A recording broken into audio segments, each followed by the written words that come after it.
नमस्कार, मैं हूं अंजलि इस्टवाल और आपको याद दिला दूं कि कोरोना वायरस पर हमारा शो जाता है हर रोज दोपहर 12:30 बजे और रात को 10:30 बजे। जरूर देखिएगा। चर्चा आज हम करने वाले हैं कोरोना वायरस और बच्चों पर असर की। और अब डॉक्टर रणदीप गुलेरिया जो कि एम्स के डायरेक्टर हैं, उन्होंने ये कह दिया है कि ऐसा कोई भी एविडेंस, ऐसा कोई भी स्टडी, ऐसा कोई भी डेटा हमारे पास नहीं है कि हम ये कह सकें कि कोरोना वायरस की जो तीसरी लहर आएगी उसका असर बच्चों पर ज्यादा होगा। उनका कहना है कि इस तरह से अभी डरने की जरूरत नहीं है। ऐसा कुछ भी पुख्ता हमारे पास नहीं है जिससे इस बात को कहा जा सके। हालांकि ये बात आम लोगों ने नहीं कही थी, किसी ने नहीं कही थी, बल्कि ये सरकार की ही प्रेस कॉन्फ्रेंस जो हुई थी उसके दौरान कही गई थी। लेकिन उसके बाद इस कथन को वापस ले लिया गया था।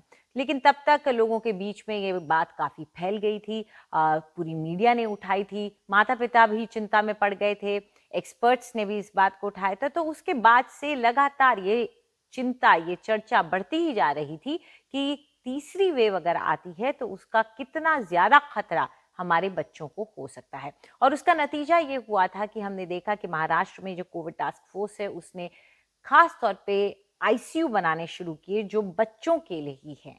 इसके अलावा दूसरे राज्यों ने भी ऐसे आदेश अपनी टास्क फोर्स को दी और कहा कि आप ऐसे आईसीयूज का निर्माण कीजिए जो खास तौर पे बच्चों की ज़रूरतों को पूरा करेंगे।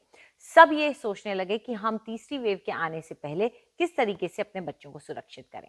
तो अब डॉक्टर रणदीप गुलेरिया इस बात को बार बार दोहरा रहे हैं और कह रहे हैं कि इसको लेकर ज़्यादा डरने की ज़रूरत नहीं है, क्योंकि अब तक अगर हम पूरी दुनिया में डेटा देखें, जो वेव्स आई हैं, जितनी लहरें आई हैं, उसके मुताबिक यही लग रहा है कि बच्चों पर खास असर नहीं हुआ है। इस सब के बावजूद हमारे देश में अब बच्चों के लिए वैक्सीन का ट्रायल शुरू हो चुका है, जो कि एक अच्छी बात है। और खबर ये भी आ रही है कि फाइजर ने भी बच्चों पर ट्रायल शुरू कर दिया है। तो फाइजर में पहले ही 16 से ऊपर के उम्र के लोगों को तो दी ही जा रही थी, जिसमें 16 से 18 के लोग आ गए। जो हमारे देश में लीगली बच्चे हैं, जो अडल्ट्स नहीं हैं, तो उनको तो ये दी जा सकती थी। फाइजर अब छोटे बच्चों में भी अपनी अपनी ट्रायल्स कर रहा है। तो 12 साल तक के बच्चों में ट्रायल वो कर चुके थे, लेकिन अब उसके नीचे के बच्चों में भी ट्रायल की जा रही है। और ये भी कहा जा रहा है कि कुछ महीनों, चंद महीनों के बच्चों को भी के ऊपर भी ये ट्रायल की जाएगी। और ये ट्रायल ज़रूरी हो जाती है क्योंकि हमने देखा था कि 12 साल से ऊपर के बच्चों के अंदर ये 100% इफेक्टिव पाई गई, यानी कि ये कोरोना वायरस को रोकने में 100% पूरी की पूरी कारगर साबित हुई थी। ऐसे में छोटे बच्चों में कितनी कारगर साबित होती है, इसका डेटा हमारे सामने आ जाएगा। वहीं एम्स पटना में भी ट्रायल शुरू हो चुकी है और एम्स दिल्ली में भी बच्चों को लेकर ट्रायल शुरू हो चुकी है, जो कि अच्छी खबर है। एम्स दिल्ली में बच्चों को 2 साल तक के बच्चों को भी कोवैक्सीन की ट्रायल की जा रही है, ये जानने के लिए कि ये बच्चों पर कितनी कारगर साबित होती है। और अगर बच्चों में ये वैक्सीन लग सकेगी तो इससे माँ बाप को और कुछ नहीं तो एक कॉन्फिडेंस, एक भरोसा हो जाएगा। वो थोड़ा, उनकी चिंताएं कम होंगी, उनका थोड़ा स्ट्रेस का लेवल, तनाव थोड़ा कम रहेगा कि बच्चे कितने खतरे में हैं, इसको लेकर के वो थोड़े निश्चिंत हो पाएंगे।